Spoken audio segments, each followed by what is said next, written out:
No, you were joined as. Hold on. Sorry, I screwed it up.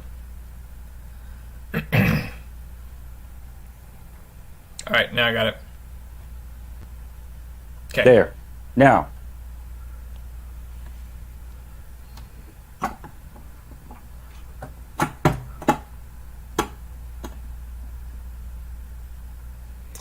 Me llamo Alexander Hamilton. Please pardon the technical difficulties. We're still trying to figure that out. I think we're doing a pretty good job there. Can you see me just fine? I can see you everywhere. Okay, good. Welcome, ladies and gentlemen.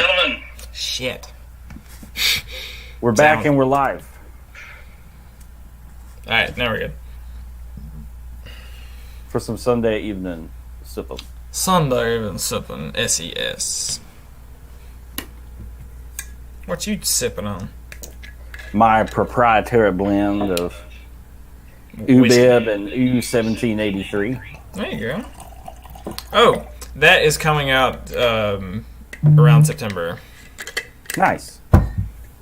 For $20. So tonight, we're owning up to the fact that we are loyal to several brands. And will buy pretty much anything these particular brands put out. I know Eric has one in particular that is near and dear to him. Yes. It is a bird. It is a bird. Eric is a wild turkey junkie. Yes. He's frothing at the mouth for 2 releases from Wild Turkey this year. Yes. We won't tell you what. We won't tell you what they are, though, so maybe Eric stands a chance to actually get some of them. If you're not hiding under a rock, you know what they are. I don't see on this. Sorry for interrupting. I don't see on this where this says it was charcoal mellowed. Hold on, your phone's skitching. God damn it! No, hold on. You might. No, it's off. Like the front of it is off. There we go. Right. Now you're back. Okay. Yeah, so Wild Turkey's coming out with, what is it? Russell's Reserve 13-year? 13-year barrel proof. Which is nowish. And then their annual release of Master's Keep, which is their annual special dew jigger, is later this year. Yep. I am, you can see part of my whoredom here on the back shelf. I love me some Maker's Mark. I've really jumped on that train hard with their 101 from last year. I scored, if you follow our videos, the FAE 01 this year. I'm on the lookout for FAE 02. Yeah. If it comes out and you have it and you want to send it to me, that'd be fine. Where'd you go? There you are. No, you're good. Knob Creek. I'm a huge Knob Creek fanboy. They haven't done anything besides the 15-year limited release that came out last year, though. So, although I do think they have some sort of cask strength offering if the TTB filing comes to fruition anytime soon. That 12-year cast strength's out. 12-year cask strength. Yep. What's up, Brian? What else? Who else am I madly in love with in the whiskey world? Ooh. Is that good? It is. I need to side that with Bib. Yeah. But it is good. It is good. What prompted this episode was really my most recent lottery winnings. Well, I guess both of us. Although you hawked yours. Hawked is a bad term. I traded. You traded fair and square. So the Total Wine, our big box liquor store down here in Florida, and among other places, their loyalty program does a lottery every It's usually been like the Pappy and company, but this year they also opened it up to their allocated stuff. So there was the Four Roses 2020 limited release, Old Forester birthday bourbon. I think there was a couple Wild Turkey offerings in there, and the Old Forester 150th anniversary. So I actually lost both rounds of the lottery. I think you scored a bottle of Pappy from the BTAC one, right? Yeah, I got an old Rip 10 from that one. Even though I didn't choose it, I still got it. Right. Poor pitiful me. So I got the email. Sorry you didn't win, but thanks for playing several weeks ago for the allocated lottery. And then last week got an email that was like, "Hey, just kidding." Sean's the one that actually alerted me on that. He messaged me and said, "Hey, second chance email going out for Total Wine today." I'm like, "The fuck?" And then I got one. Yeah, you had sent that to me, and I was kind of butthurt because I was like, oh. But I was also at work, so I hadn't checked my Gmail yet, and pulled it up, and sure enough, I had one too. So that just tells me that nobody picked the OF. So. I mean, it was a pricey bottle, but I'm a big fan of Old Forester, particularly their Whiskey Rose stuff. Dickel Single Barrel, all right. That's some Angel's Envy. We like some Dickel Single Barrel. Dickel Single Barrel. Dangle Barrel. So I actually was kind of excited about the Old Forester 150. There's a lot of cool history there, so I think that's going to be a very special bottle when I finally crack it. Yeah. But... Did they ever say how old it was? No. But it's 3 batches out of 150 barrels. So they picked 150 barrels, and then of course with Angel Share, it ended up being essentially the equivalent of 147 barrels to bottle these 3 batches at... like cask strength. It's close to 130. My tube's way over there. Yeah. Bookers. So what is it about these brands that draws us to them? If you saw our Instagram post, I said like moths to the flame, and that is correct. Eric, I think you could speak a little bit more eloquently than most on what draws you to Wild Turkey. I particularly like Wild Turkey because, number one, I used to be in the category of either a brand whore or someone who strictly searched out the Pappies when I was first diving into the whiskey world. What drew me to Wild Turkey was that I got blind taste tested, and Wild Turkey 101 beat all of them. So that's kind of where I'd started diving down into the Wild Turkey rabbit hole. The more and more I dove down into the rabbit hole of the whiskey, I dove down into the group of people that run Wild Turkey. And I realized that they have basically, they have 105 years experience between 2 guys, a father and son. The father, who's been there since 1950-something, and the son, who's been there 40 years, 2 days ago, actually. This is his 40th anniversary. And now his son that is being involved. So it's basically a 3-generation family.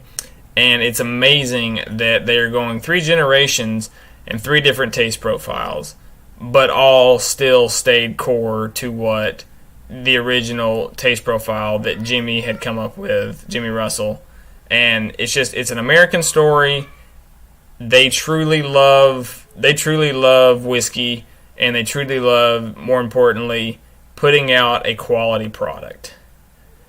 They weren't there to cut corners, and what really turned me on to them was the fact whenever the other corporation owned them, Pernod Ricard, that they continued making whiskey at that low entry proof, and they were hemorrhaging money. Because he was not going to put his name on anything that was sub-quality. And I got mad respect for that. Here, here. We salute you. But no, so yeah, that's what drew me into the Wild Turkey story. Wild Turkey is a name brand, but for the most part, it was the underdog. It was always the stuff that somebody got sick on in college, but it was never considered subpar whiskey by whiskey nerds. You'll never talk. You'll always hear college guys say that they got sick on Wild Turkey 101. They're not going to drink it, but you'll never you never talk to a whiskey nerd and have them say something bad about Wild Turkey. True that. That's all I got to say about that. That's all I got to say about that. No, I love Wild Turkey. It's consistent. It's just good bourbon. Rare breed. Like it's just, we are not worthy. What brand of which I am or do I want to feature? HH or Makers? I'll do Makers because I don't know. Heaven Hill's let me down with their limited releases as of late, as everyone knows. No, so Maker's Mark. One of my go-to kind of mixed drinks in college was Makers and Mountain Dew, which was absolutely delicious. Sounds good. And even as far back as 6 years ago, Makers was still kind of, I wasn't a big whiskey drinker, but that was my whiskey of choice. To the point that somebody got me a flask filled with Makers for a wedding groomsman token. So it's always kind of been there. And then as I've dove down the whiskey rabbit hole, we went through Heaven Hill. I'm a huge fan of Knob Creek, which is a completely different flavor profile. So it's apples and oranges. But really what hit the spark for Makers for me again was we did that tasting of Larceny with Makers when we did the weeded mash bill. Yeah. And I had loved Larceny, like leading up to that. Like it's, had been a staple in my cabinet. But when I had Makers next to it, I was like, oh my God, like where has this been all my life? Aside from the back of the liquor cabinet. So that kind of got me on that train, looking at Makers. Then Makers came out with a 101. I try not to be a proof whore, but if somebody puts out 101 proof and they usually do 90, I'm definitely going to drink it. I think we both really enjoyed the 101. And then the cascade of private selects and wood finishing started, and it's kind of been all downhill from there. Dickel, sorry, that's all Brian's comment. Makers used to have a staple 101. Yeah, it was the gold, and then they had a Japanese release that was black that was always 101. And I remember I don't know if it was 6 or 7 years ago, but they tried to swindle everybody, and they didn't tell anybody that they were going to lower the proof on their bourbon, and they lowered it to 86. And you remember that? I don't know if you were diving into whiskey at the time of the outrage when the Booker's price got raised and nobody said anything. Yeah, that was just when I was starting to come in. Okay, so take that times 100, and Maker's Mark just like they just was like, all right, and they just like, oh, so then they didn't say a damn word. They just put out stuff that it was going to be 86 proof. And so people started noticing. They said they got thousands of letters and emails saying that they would never buy the product again. Oof. And then the proof was only at 86 for 3 months.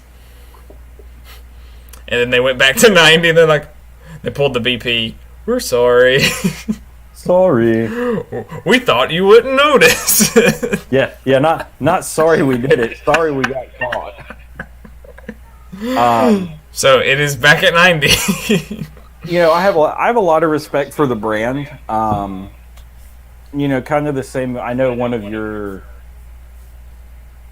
like points of pride with Wild Turkey is that all Wild Turkey is Wild Turkey. It's just different age expressions, different proofs, but it's all the same distillate. That's what Makers has too. And that's what Makers has too. I also think it's really neat that, of course, their wood finishing started with the Makers 46, but they have devised a way to give groups and stores the chance to customize with the stave finishing, but at the core, it's still Maker's Mark. It's not a single barrel product. It's still just cask strength Maker's Mark. You get to pick what wood goes into it. And I think that's really neat. That speaks to, I think, a lot of consistency in the brand when Brian, in a climate now that it seems like God and everybody are doing single barrel picks.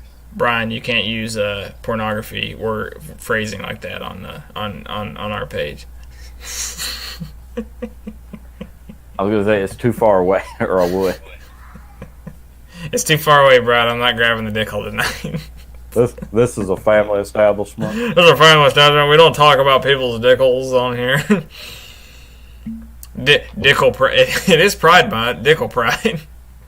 Oh, that was a bad joke. Lord, I apologize. Be with the pygmies down there in New Guinea, Amy. So yeah, I think it's 50% about taste, maybe 30% about taste, and like 70% about what you like about the company. Yeah. I would have never have cared about Wild Turkey's history had I not proof in the pudding, tasted it, and said this was good. Right. Well, and it kind of goes back to, a brand that we know and love that is a family-owned distillery that makes such fine products as Elijah Craig, non-age stated, and Old Fitzgerald, god-awful old and expensive, and things like that. Like, they didn't used to be. I know. Heaven Hill makes good whiskey, but there's been some shystering going on. I wanted to, when I was listening to that podcast and I was hearing him talk, he was clamoring. He goes, we own 25% of the world's bourbon, and I'm like, and you're gonna pull the horse shit saying you can't put the 12-year back on the Elijah Craig? Yeah, I mean, just the things that have been a disappointment. Removing the age statement on Elijah Craig. Elijah Craig toasted barrel. Elijah Craig rye. They're a barely illegal rye. They had to allocate some extra juice for that. The rye to me wasn't as bold a sim as the toasted barrel though. That was not good. I don't care what these taters say out there. It was not good. No. That may be one that we come back to maybe in a year and see if it's still not good, and it probably won't be, but we'll see. I'll give it a second chance. But yeah, so Heaven Hill's had some missteps. They can't put that 12-year-old back on the Elijah Craig regular bottle, but they are now all of a sudden have enough stocks that they can do a single barrel cask strength pick that's 12 years old. Right. Go kick rocks. Right. But then on the other side, they're throwing out single barrel small batch picks or single barrel main picks that are 8-9 years old. Right. I would rather them put the 12-year back on the label and raise it to $50, and I wouldn't bat an eye whatsoever. Oh hell no! I would be happy because that'd still be the cheapest 12-year-old on the market. Yeah. The Parker's Heritage Blue Curacao fiasco, that went over like a fart in church. It wasn't just that one, but like throughout the years of Parker's, they've had some misses. Like they had a malt whiskey one time. Ooh. It was an 8-year-old malt whiskey made by Heaven Hill. and I caught every subtlety that I could on the coated dog whistle talk that Bernie was saying, but I'm gonna bet money that this year's Parker's is gonna be a very high aged corn whiskey. Gotcha. I won't bet the farm, but I have a sneaky suspicion that it's going to be a really like a 16, 17-year-old corn whiskey, because why would he be coming on to the National Bourbon Podcast, a ambassador of Heaven Hill, clamoring about mellow corn and the fact that the taste completely changes post 15 year? Right. So that means they have 15-year-old corn whiskey. It wouldn't damn matter. Right. So that means they have that older stock of corn whiskey, and it's about to go somewhere. I'm just saying. I don't know. That's a... Yeah, I would seek out that bottle. I've never sought out Parker's. Even though Parker, like if I found a bottle of Parker's and it was priced retail, I'd definitely buy it because it goes towards ALS. Like that's a good thing that they do with that. Yeah. But there's not been a product that they have made that I have just actively wanted. Right.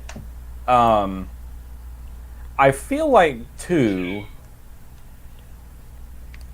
looking back at Master's Keep releases. And they're really the only company that kind of keeps on par with an annual special release that's something widely different. Yeah. It seems like the Russells and the folks at Wild Turkey have a better tendency to read the room when they release something. Yeah, that's what I'm interested to see how this one is going to be. Like I said, I'm not a fan of the toasted process. But I've also not been a fan of the toasted process with bourbons that didn't taste fruity in to begin with. Right. So I'll give them until I taste it. Yeah, and I think that's where that split off point will be between it and, let's say, Heaven Hill bourbon in a toasted barrel. Is Wild Turkey is that nice orangey cherry cola-y. You know, it's got a lot of sweetness and a lot of fruit behind it that oak can balance against, instead of already just being a corny oaky bourbon to begin with. And you know that they're, like, just by looking at how old some of the stuff is that are in those things, they're odd ages, and you know that they're tasting them and blending them weirdly. So you know they're actively tasting them. There's some thought going into it. But I mean, it comes on the heels of, you know, whether you hated or loved Elijah Craig Toasted Barrel, that was last year's big, you know, quasi non-allocated release. So I mean, for Wild Turkey to come out with a Master's Keep that's a toasted barrel finish, they read the room pretty well. See, Heaven Hill's an odd one though, because they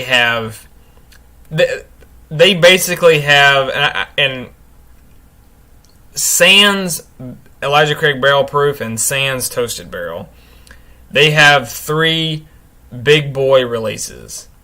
They have Parker's Heritage. Mm-hmm. They've got the William Heaven Hill. Right. And they have the Heaven Hill Select stock. And I think all 3 of those are distillery only. Gotcha. But most of those, that's where you'll, like, if you ever seen those Heaven Hill Select stocks, if you're ever lucky to find one of those, there's some weird shit in there. I saw there was one that was like, this is 21-year-old cask strength Heaven Hill juice finished in cognac barrels for 8 years.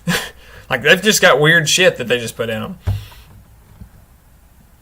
Kind of like Buffalo Trace does in their experiment collection, the BTAC. Oh yeah. You know, similar. They have like a whole little separate thing where they just like fuck with stuff. But all those are like $200+ Like that's their you know, grab it by the balls type of thing. Whereas Wild Turkey has an annual release that's like $100 something, $150 roughly, and then every 3 years or so they have their coup de grace, the Russell's bottle. Yeah, so I mean, it's almost like Heaven Hill really doesn't care. They're just going to put out, they're going to put out some weird shit, and if you want it, you want it. If you don't, then fuck you. I've had a William Heaven Hill before. It was 13. 13. All right. I've had a William Heaven Hill before, and it was, I think it was 14 years, 144.2 proof. Oh yeah, the Russell's 13. Yeah, we covered that. Oh, it's a different Brian. That's my brother-in-law. Hey, Chode, you got it for me yet? I thought Brian Barnes was saying that. He apparently it's released where he was at, so he's on the lookout for me. He's working it. All right. Well. This is what I'm drinking tonight, there, Choda. Do my duty to post shit that people can't find. Evan Williams, 12-year-old. Thank you, Sean Farrell. You can find it. You just got to go to Louisville. Yeah, you can go to the Evan Williams Experience, and it's like it's priced 25% over what it would be priced if it was out elsewhere. Just beware. That place is only open Thursday, Friday, and Saturday. Trust me, I know. And you want to fork out the dough? Oh yeah, I totally forgot about that Heaven Hill bottle. The Evan Williams 23 year. Oh, forgot about that one. Which I heard. I got where the fuck is my head at? All the Elijah Craigs. The 18 the 23. It was 18, 21, and 23, and then whenever the fire happened, there was odd years because that's the stock they had. Yeah. There was a 19, there was a 20, and there was a 22. which I know I've not had it, but I know people who have. And they said that the Elijah Craig 18, especially for what people want for it, is super underwhelming. It's 90 proof in oak. Yeah. It's just going to be oaky. But what can you do? Chodo, what are you drinking tonight? I got a little bit. I'm not getting yelled at quite yet. Okay. we can spill over for a couple minutes. But anyway, what is everybody drinking tonight? We got three watchers, listeners, and all the good stuff. Instagram, tell us what you're drinking, and we'll tell you. Hey, diddly-o. I'm drinking Evan Williams. Me too. I'm about to switch to singeing my palate off and try and drink some Bookers. And they probably taste about similar. That Evan Williams 12, that's what I was saying. I want to compare that because it has to be charcoal mellowed because this is like really smooth for 101 proof and it does not taste like it's 12 years old. Because I've got Ubib mixed with my 1783. Oh shit! Guess who just liked our page? Carl Hutchinson. Yeah, my boy Carl.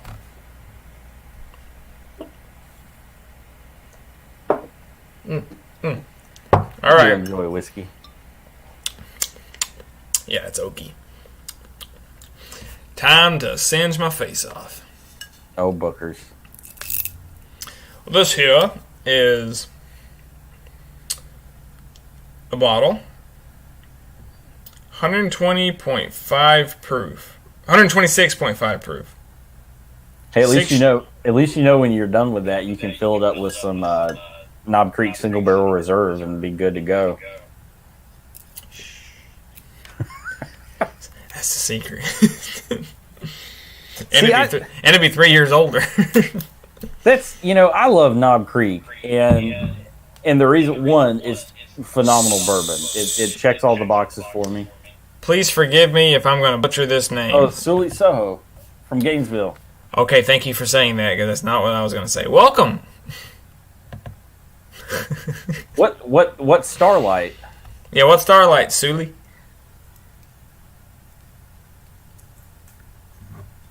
Anxious to know. I got plenty of it. But no, it's good. It's good bourbon, and it's an underdog in friggin' Jim Beam's lineup. And I think too, and I know it's marketing, and I get it. I don't care for it, but I get it. I know it's marketing. I guess it was kind of like what we were talking about with Stag Junior and the EHA Barrel Proof earlier, where it was the same juice, completely different taste profiles. That's kind of I will give that to Booker's and Knob Creek. Like Knob Creek will always be oaky to me. Not bad oaky. I like Knob Creek, but it'll always be just a big hearty oak bomb with some spice to it. Booker's to me is more like savory. I know I don't get fruit with Booker's, but it's more of like a meaty drink. And they always say you get it. They get it out of the middle. So they or center cut. The center cut of the warehouse. They always get it right out of the middle. Bourbon finish and Sauterne. Ooh, that tastes good. Oh, they were just bottling the Sauterne finish when I was up there, and I tried to swindle one, but it didn't work. So I would assume that's what they do with the Knob Creek picks. Is most of them are coming from the top floors. Yeah, as a big fan of the regular Knob Creek 9, the jump to Booker's to me is, and I attributed part of it to the proof, but yeah, you do get more spices. It's more peppery, it's more gingery, clovey. I like Booker's. I'm just not gonna pay for Booker's. I paid for Booker's what it used to be. As soon as the first price hike came up to it, is when I put the kibosh. But I was fine buying it at $55 when it was $55. Can you believe that? Because that was the kind of calling card of the small bats collection. Was they were all roughly 40 to $55. Now they're all over the fucking place. Baker's is 70. This is 110 roughly. Knob Creek's still at the same. Basil Hayden's. Yeah, Basil Hayden's is nobody should buy it, but it's $40. I feel like it's not terribly priced for what it is. It's 80 proof though. Yeah, but it's not bad. But that's a different whiskey though. That is their high rye. High rye. Yeah. That's the old granddad recipe. I had the Basil Hayden's dark rye in a flight, and it was good, but it was underwhelming. But that's just me. Mm-hmm. That's Booker's. Yes, sir.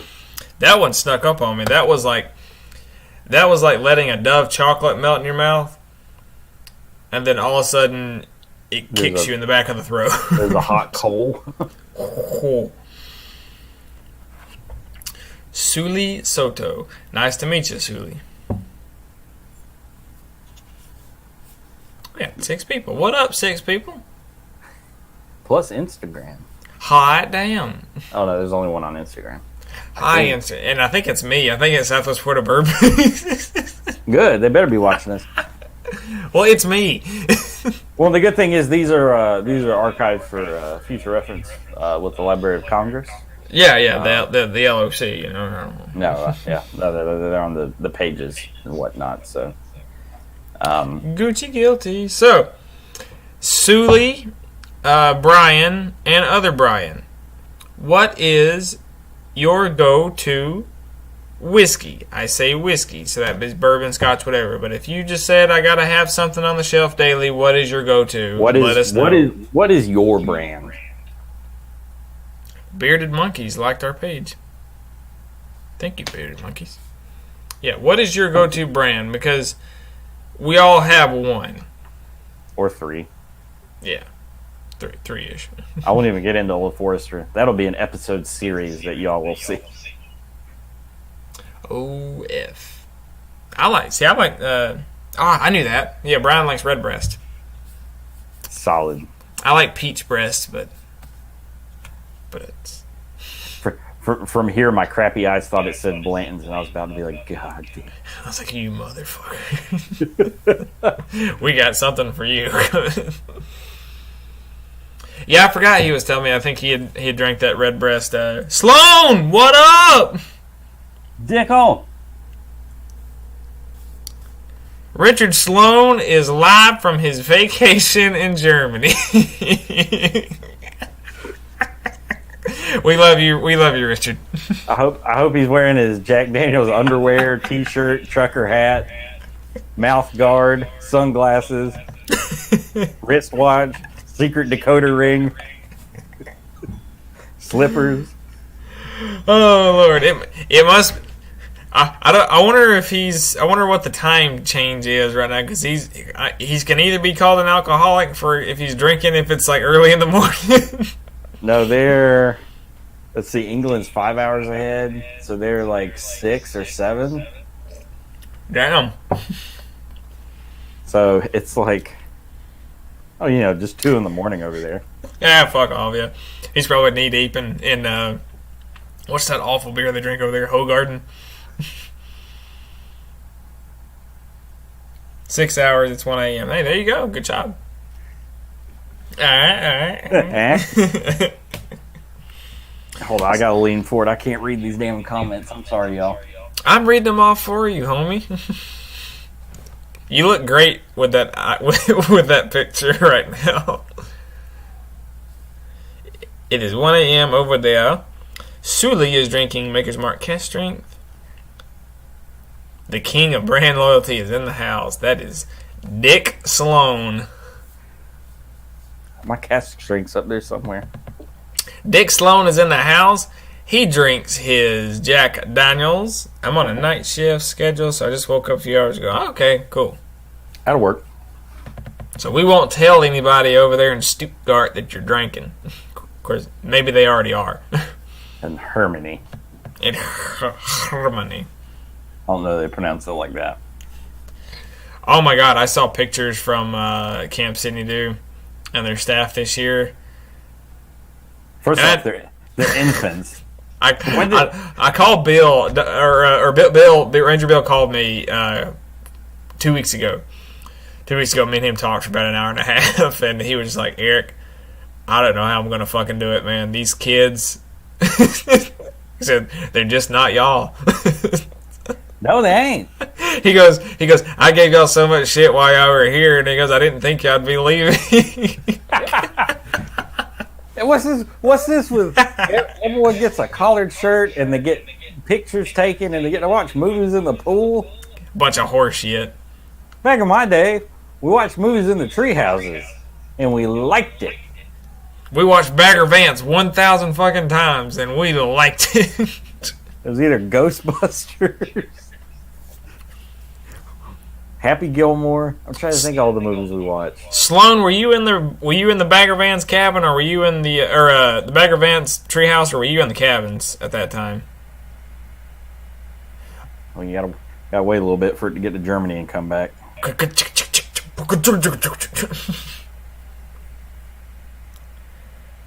I mean, I know. Yeah, because I know one of the stabbers. His name is Joey Fletcher. He is our second only Wily section chief. Wasn't Boulder a section chief? Oh, he was vice chief, wasn't he? Vice chief. Huh. I ran for section chief. That was the year he ran for section chief, and we all got bitched at by Fag Brad Carr. And I don't think we can say that on the air. Fad Carr. We all got bitched at by Brad Carr, and then Brad Carr got because we were getting undressed. We were getting dressed from dancing, and he pulled me into the car and started yammering at me because I wasn't over there, and I was chief at the time. And then I recorded him and then showed it to higher authorities. Bye bye, Brad Carr. Interesting. Too deep. Well, Trust me, that's not a private story. It's okay. we've gone off the rails at this point. It's all right. Nobody cares. All right, welcome everybody. Hey, Richard.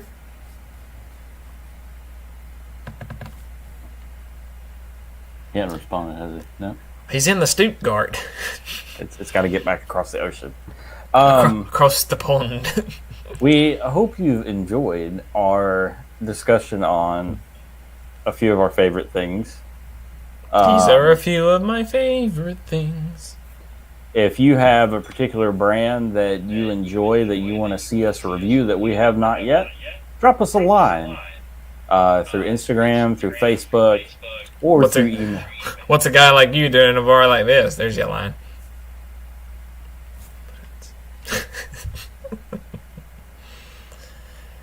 Does it ring a bell? So I wasn't there. I was pretty much stuck to Tedder's alarm clock with Evanes.